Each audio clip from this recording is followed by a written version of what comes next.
Hey everybody! I figured for Preeclampsia Awareness Month, I would finally record a video about my birth experience with Finn, my firstborn. I've been wanting to do this for a while, and when I finally tried to do it, I did not have any space in my phone because they're full of pictures and videos of Finn, so I had to find a different way. So I'm on a computer right now, and I think I'm going to be able to finally tell the whole story about what happened when I gave birth to Finn. And if my previous statement didn't say any clues, I did have preeclampsia, but we'll get into that. We're going to start from the beginning. So, I'm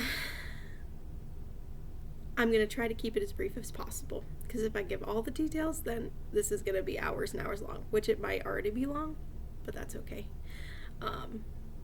I feel like with all of the videos, all of the articles, all of the posts that I read and watched while I was pregnant with Finn, none of them felt like none of them really were close to what I experienced. Everybody's experience is so different, but I feel like you can find many videos of people who go into spontaneous labor and then, have their baby. Maybe the difference is, they didn't want an epidural and they ended up getting one, or whatever it may be. Or someone tries to labor, but then it ends up turning into a C-section, or, whatever the case may be. I just feel like stories like mine are really hard to find, so I hope that sharing this might help others, especially because I'm a very type A personality and I have very high anxiety. So what I experienced was not great for someone like me. So I'm hoping that sharing this might help somebody like me in the future. This is just my experience. There's going to be some opinions of mine from my experience. They may or may not be based in logic or in medical fact. Some of them are just opinions. So don't come at me if you don't agree with something that I say. Okay. Anyway, so my pregnancy started out fine. My weight has always been an issue my entire life, always. But I've always been in good health despite it. So we decided to go ahead and start having children. My blood pressure was slightly elevated before I got pregnant with Finn, but it was never to the point where they felt like they needed to put me on medication or anything like that. I had gained some weight between moving from Buffalo to Arizona to now South Carolina. Just all the change and stuff, I think, really took a toll on my mental health and just all that. So we kind of decided that if I lost that 20 pounds, 10, 20 pounds, whatever, it should go back to normal because it was just slightly elevated. But yeah, that's the only really blood pressure problems that I've had my whole life. It's been normal. I've never really had any issues with it. But then while I was pregnant with Finn, it started climbing, and then when I turned, it was always high. It was in the 140s, over 90s for most of the beginning of the pregnancy, and then it slowly got up to 150s, 160s, over 90s. And those were the good numbers. Let me just say, when I went to my appointments, which were often because I was high risk because of my weight, they would take my blood pressure multiple times and have me sit there for 20, 30 minutes to try to get it to a number where they were like, this isn't good, but it's the best number we've gotten. So I sat at that 150s to 160s over 90s range for, I would say, a majority of my pregnancy,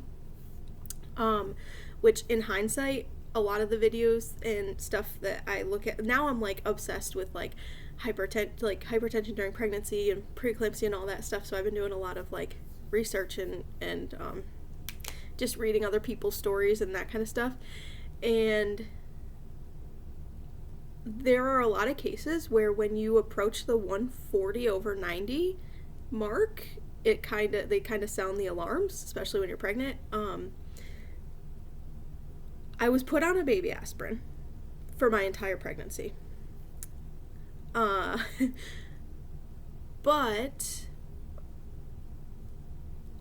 I wasn't put on any kind of bed rest. I wasn't like put on anything other than one baby aspirin a day and some iron supplements, because my iron was kind of showing to be lower than what it normally is low, because I have some sort of genetic trait thing that, anyway, but I guess it was lower than even that. But yeah, in hindsight, I feel like something should have been done with a consistent high blood pressure reading. And they said they didn't want to put me on any blood pressure medications to mask preeclampsia, which I get. However, my question to my current doctor, because I am switching doctors, was if I'm coming into the office twice a week, it was once a week and then up to twice a week towards the end, and they were testing my fluids for preeclampsia pretty much every time I went, because they were like, we are just shocked that this has not triggered preeclampsia yet. So we're going to test you again.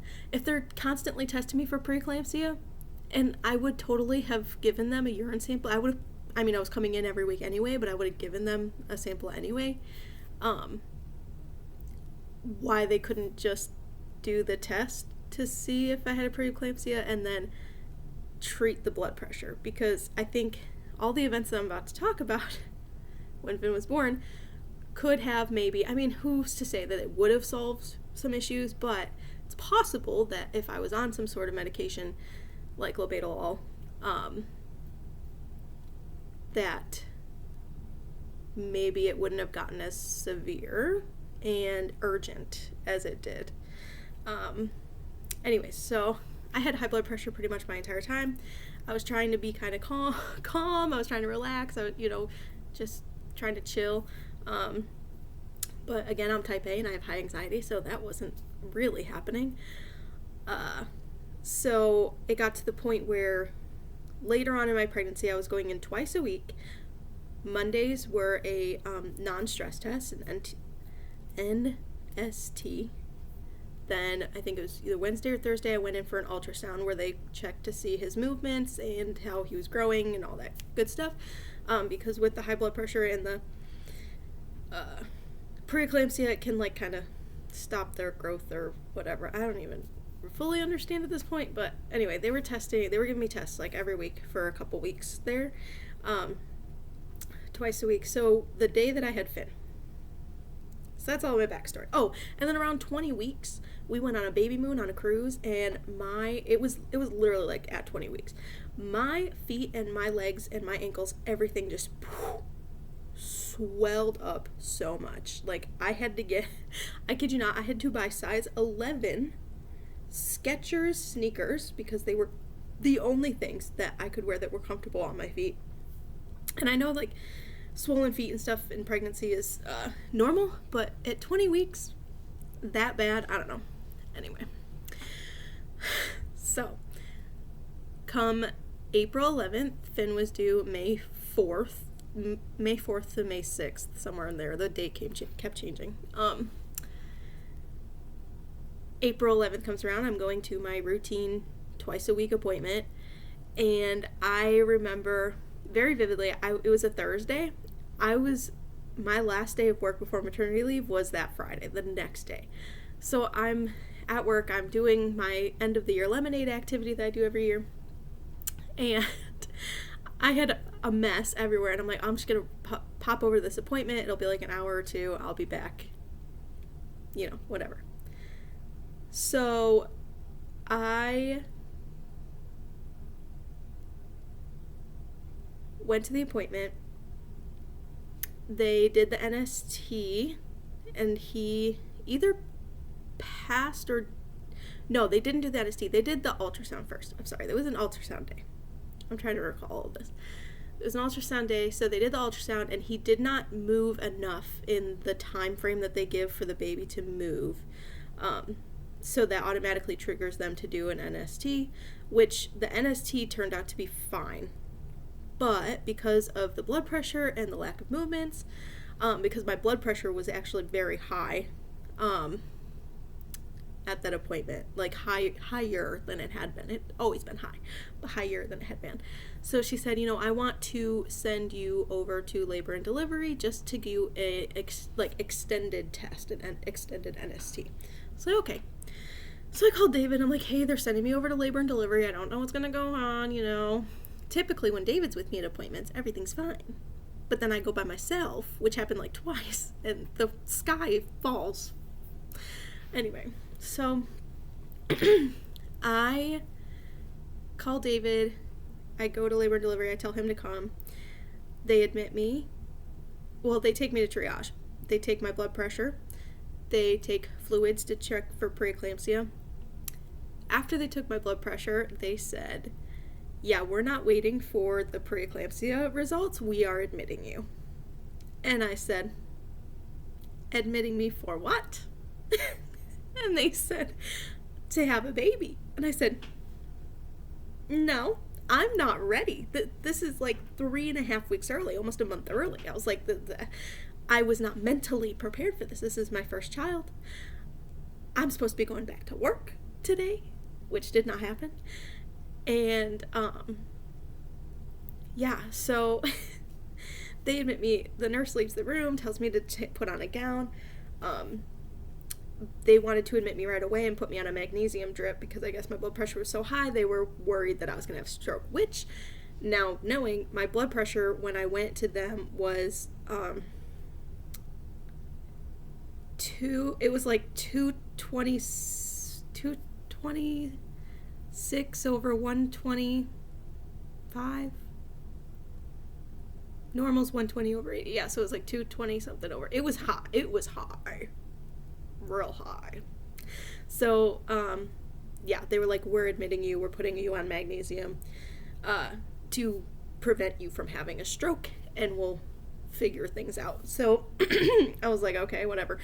Mind you, this entire time, my entire pregnancy and that entire time when I had that like big number for my blood pressure, I felt fine. And they were like baffled. Like they must have thought I was lying because I had no headache, no dizziness, no spots, nothing. There was one time in my bathroom where I felt like I was like seeing stars. One time. That was it. And it would like lasted a second and it went away. So like every time they'd take my blood pressure, they'd be like, no spotting in your eyesight, no blurry vision, no head, you don't have a headache. And I'm like, no. Felt fine. So anyway, they admit me and rewind. I had a mental breakdown. As soon as the nurse left, I sobbed to David. I said, I'm not ready. I'm scared. Like, I just didn't know what to expect. I didn't, like, this isn't how it's supposed to happen. Like, they looked at me very, like, this is a scary situation. So I, like, had a mental breakdown, pulled myself together. It was a very short mental breakdown. And then they took me to a different room. And that's when they hooked me up to the magnesium drip, which does make you feel like you were hit by a dump truck. Not in that it hurts. For me, it didn't hurt, but I was throwing up pretty much the entire rest of the day. This was around 2 p.m. I feel like my appointment was at 11. By the time they admitted me into labor and delivery, it was like 2 o'clock. So they get me on the magnesium drip. They start giving me a bunch of blood pressure medication to get it to come down. So I'm throwing up the whole day. I'm hot. I'm just asking them, like, can I have a fan? I'm kind of going in and out of like sleep. Just like delirious, basically. Like I'm kind of, this is one of the things that kind of makes me sad, is like I can't really remember most of the time that I was like in the hospital before Finn was born. So David was with me. He was like, okay, this is happening. So he decided that it'd be good to, which we both decided, I guess. I was delirious, so who knows. He decided to go get the bags that we had half prepped because I was supposed to finish prepping everything that weekend after I had finished work.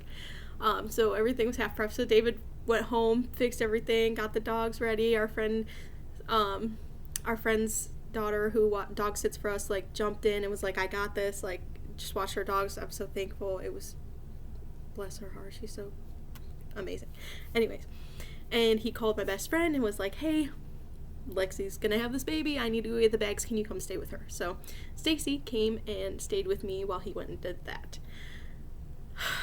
So they tried to give me 3, I guess, different blood pressure medications that they could safely give me through an IV while with child, and turns out that they maxed out every single one. So they tried one, maxed it out, tried another one, maxed it out, tried another one, maxed it out. My blood pressure was not coming down.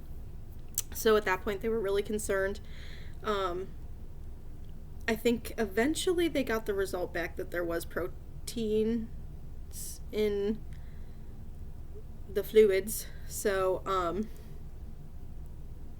yeah, I think they knew I had preeclampsia. I'm not sure. Anyways, so the doctor comes in and says, hey, we've tried everything we possibly can to get your blood pressure to where you can have this child. Oh, and they started the induction process, like, literally 10 minutes before he came in the room, for what it felt like. I don't know. Again, I was delirious, so timelines might be a little off, but it felt like 10 minutes before he came in the room. They placed the Cervidil or whatever to start opening up your cervix. Why they decided to do that, I don't know, because we ended up needing to do C-section anyway. So he comes in, he says, we've tried everything, we know your desires, but I really recommend you going for a C-section because at this point there's nothing we can do other than getting the baby out so that we can, get the situation under control. And he said that it would be better to do it now as an urgent C-section rather than waiting for me to try to labor, be in a bunch of pain and pressure, and possibly have a stroke, or something happens to where it turns into an emergency C-section. I need to be knocked out and all that kind of stuff, which is not what I wanted. So we just decided, and I appreciated that he went through all of what he did and that he acknowledged, like, we know that this is what you wanted, and, like, I'm really sorry, we tried everything we could. And he even said, like, if you had gone to a different hospital with the blood pressure numbers that you had, they would have just immediately put you in an emergency C-section. And we really tried to give you the best shot. And I really, really, really, really, really appreciated that, because it didn't feel like they were just treating me like just like a textbook number, like just like a case, like, oh, okay, not thinking about the human and the emotions behind it. Like, they really did try to meet me where I wanted to be. So I trusted his judgment, and come to find out he's amazing. He, like, he has reviews on Google or whatever, like, they're all 5 stars. Like, he has, no one can say enough good things about him. And it turns out that my best friend, he did one of her C-sections as well. So, and she really liked him. So I decided to trust his judgment, and I said, okay, let's do it, but can we wait for my husband to get back? Because at that time, David was not back. So I called David. I'm like, can I just call my husband, please, before I give you, like, a let's go? So they said, yeah, of course. We have a little bit of time, but not a ton of time, so whatever. So I called David, and he's at Taco Bell. But he didn't tell me that at the time, because I told him before, during pregnancy to prep for this, I told him, I said, if I am in labor and delivery and I cannot eat, do not eat in front of me, because I will punch you in the face. Like, I was very adamant about that. And so, bless his heart, he went to Taco Bell and was like, I need to eat before I get back to Lexi because I'm hungry and I don't want her to be upset if I'm eating in front of her. Anyways. So I get off the phone with David. He's like, okay, I'll be right there. Hang up. The power at the hospital cuts out. It's stormy, I guess, outside. I don't know. I just remember power goes out. I looked at Stacy probably with the most terrified look on my face. And I looked at her, I said, I'm not getting a C-section. I was like, I'm not going into surgery with the power going out at this hospital. Absolutely not. I'm not doing it. Guess I'm having a stroke. I don't... But, you know, of course, quickly the generators kicked on, and she... Thank you, Lord, for Stacy being there, because she was able to talk to me. She was like, they probably didn't even lose any power in the ORs. They're gonna, you know, send all of the power to those very important places. So, yeah, she was able to calm me down. And meanwhile, David at Taco Bell, Taco Bell was like right across the street. He saw the transformer for the hospital across the street blow. So he just saw this like big flash, and they lost power at Taco Bell. So he's stuck in this line because they're like their credit card system down, whatever. So he's stuck in this line. So he's taking forever to get back to the hospital. The doctor keeps coming in. He's like, where is this husband? I'm like, bro, I don't know. So I'm calling David. He's like, I'm in the parking garage. I'm like, leave the bags, leave everything, just run, like, get your booty here. Like, they're saying we gotta go, like, they're prepping me. So he's running to get to me.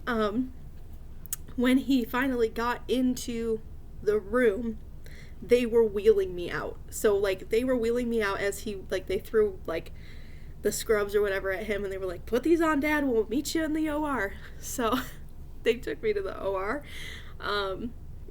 David and I said a hi, love you, bye, see you in a second. And I think at that point, Stacy kind of helped me, you know, prep mentally, and then she ended up leaving at that point. But she was with me for a while. I'm very grateful. So they pulled me to the OR. I was not prepped for a C-section because I had gone so far down the rabbit hole of, if you're overweight, they're going to try to force you into a unnecessary C-section due to factors like, oh, if you're overweight, your baby's going to be too big, or, you know, there's no room, whatever. I heard a bunch of horror stories of these people who are like, they're going to force you to have a C-section if you're overweight. So I was just like, that's not going to happen to me. I am a very strong-willed person. It's just not happening.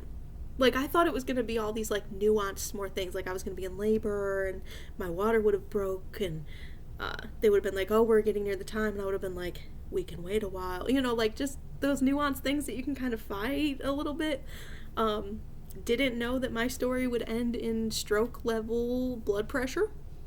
That is something serious that genuinely needed to go to a C-section. I'm glad that I was coherent enough to know that and to be like, okay, this is the right decision for me, and it has nothing to do with my weight. I mean, the blood pressure could have been because of my weight, because I gained a significant amount of weight during my pregnancy, which I lost most of in the 6 weeks after I had Finn. So I gained, full transparency, I gained around 70 pounds, and I was already overweight during Finn's pregnancy, and I lost 50 of them by my 6-week appointment.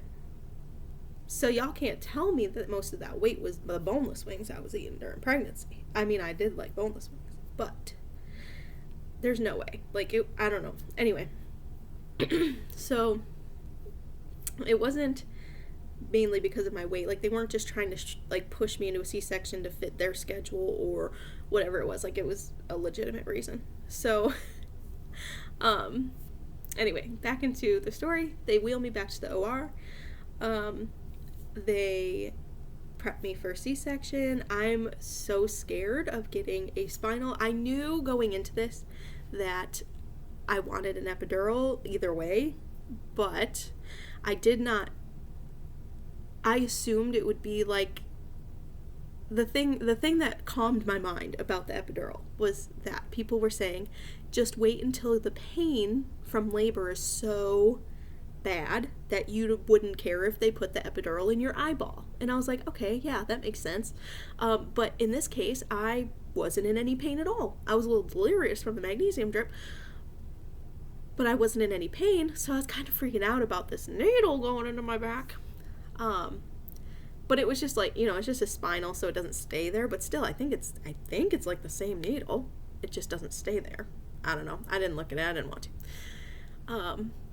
So this nurse, I looked at her. I was like, "Are you gonna be there?" She was so sweet. I was like, "Are you gonna be there when they do this?" Well, she's like, "Yes, I'll be there." So she's holding my hand. I'm readying. They have me bent over. They do the first shot, which is literally, if you've ever been pregnant before, high risk pregnancy. I don't know. I don't know if this is normal in other pregnancies, but I was poked every single time I had a doctor's appointment, which is once, twice a week. Girl, that was nothing. Literally, all you feel is that little numbing needle. That was it. I was like, oh, I'm breaking this girl's hand for nothing. So I get the numbing needle, and then it was a long time. I'm sitting there. I'm like, is it over? So I'm I'm starting to relax because it felt like forever. And then all of a sudden, without any warning, my left leg just shoots up, and I was like, it startled me because there was no communication in that moment. So it kind of jumps up, and I was like, what? And she was like, stay still, stay still. And I'm like, homegirl, you did not prepare me for this. Sorry, but I literally could not help it. My leg jumped on its own. So I'm guessing that's when she put the epidural or the spinal in. So then they're telling me, lay down, lay down, lay down. So I lay down. Couldn't feel anything from the bottom down.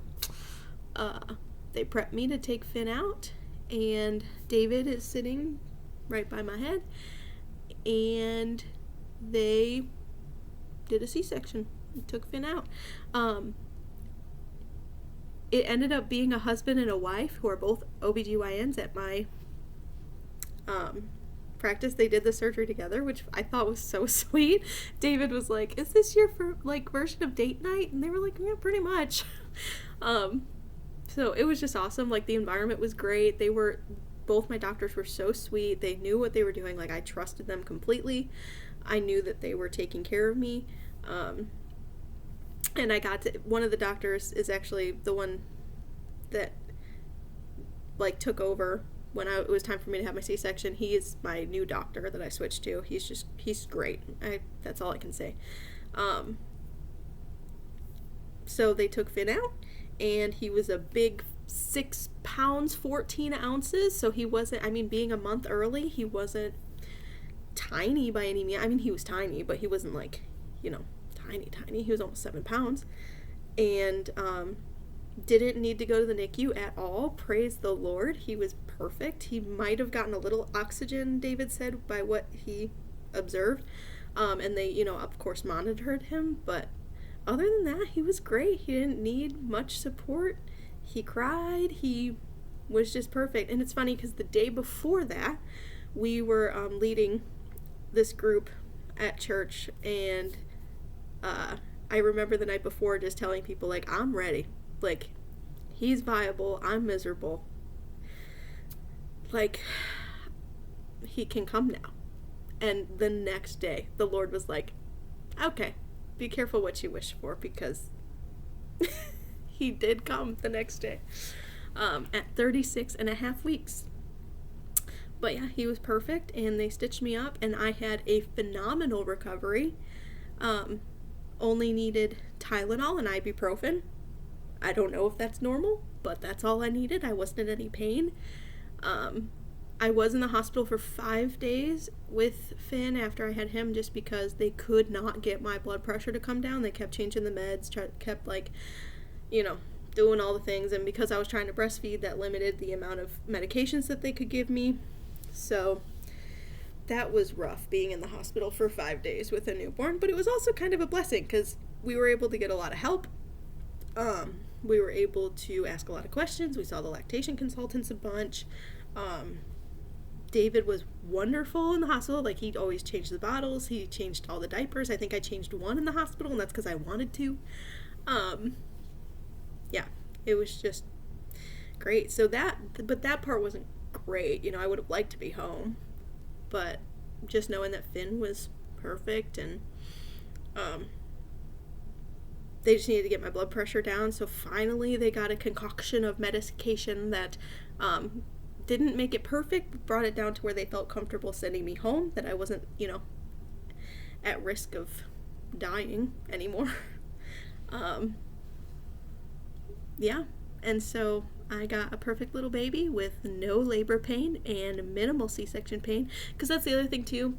People like to scare you about C-sections, and I know it's a major abdominal surgery. That's what my one nurse kept telling me when she was trying to get me to take hardcore drugs. Anyway, that's a whole other story. But so I really didn't want a C-section because there's a lot of negative out there and a lot of trauma out there, and it actually was fine. I have a beautiful baby boy, and I never had to feel a contraction, and my recovery was wonderful. I was up and walking around within 24 hours. Everything healed lovely. If I didn't tell you I had a C-section, you probably wouldn't even know it, looking at like where my scar is, because it's barely there. They did a phenomenal job. While they were closing up, they did tell David that surgically I'd be a good candidate for a VBAC if that's what I wanted to do. Yeah. And honestly, 10 out of 10. Would recommend. A C-section is not the end of the world. There is a lot of fear-mongering on the internet that says that it is the end of the world. And I did not prepare because of that. And there are a few things that I wish I would have prepared for, like they took, they cleaned Finn all off, and they might have had to do it because he was so early. They had to do tests and all that kind of stuff, but they cleaned him off and had him for a while and wrapped him in a blanket. And I might have asked them if I could have taken one of my arms, to be free so I could hold him close, and just little stuff that David and I just didn't know to ask for or to do because we just didn't go through the scenario of a C-section. And so now I definitely think for our next child, whenever that happens, I will want to go to that C-section class just to see what hospital policy is, what protocols are, what you can do, what you cannot do, just so I'm aware. But for all you type A moms out there, birth plan, just throw it out the window. It did not once leave my bag. Who even cares? The important things to know are the questions they're going to ask you. So what shots do you want the baby to have? What if you're having a boy, do you want them to be circumcised or not? Those medical kind of questions, yes, you should know. Do you want them to have the ointment on their eyes or whatever? That stuff you should know, but I feel like you can have those answers in your head. You don't really need them written down. And if you do, just put it in a note in your phone or something for your husband or whoever to have readily available. But seriously, birth plan. I laugh because mine was so extensive. It was so extensive. I worked so hard on that bad boy. It was formatted. It was beautiful. I can maybe put a copy here or something if I figure out how to do editing. But if not, I don't know. Anyway, it was extensive. It didn't see the light of day, and nothing went according to plan. But it was good. It was good. I cannot complain. And I know there are people who have horror stories, of course, there's always going to be, but I feel like there's a lack of good stories out there. Yes, preeclampsia is serious. High blood pressure is serious. I understand that. I'm still dealing with hypertension ever since Finn. We just, got my medication to where it needs to be, and I'm trying to lose as much weight as possible so that possibly it doesn't happen again in the future. But I'm also hoping that now being on medication, because it is developed into chronic hypertension, my blood pressure won't get so high. Hopefully. You never know. Unpredictable. Could happen earlier. But it is not the end of the world. And it is okay if you need a C-section. And just because you get preeclampsia and it's scary, that doesn't mean that you can't have a fine experience. I mean, don't get me wrong, it wasn't great throwing up for a whole day. Feeling hot, like your skin is like burning off. Not really. It wasn't like a painful burn. It was just like I'm dying. It's not the end of the world because you're gonna have your beautiful baby. Anyway, so that is my preeclampsia unexpected C-section positive story that I hope I can give to someone. And I hope that it helps.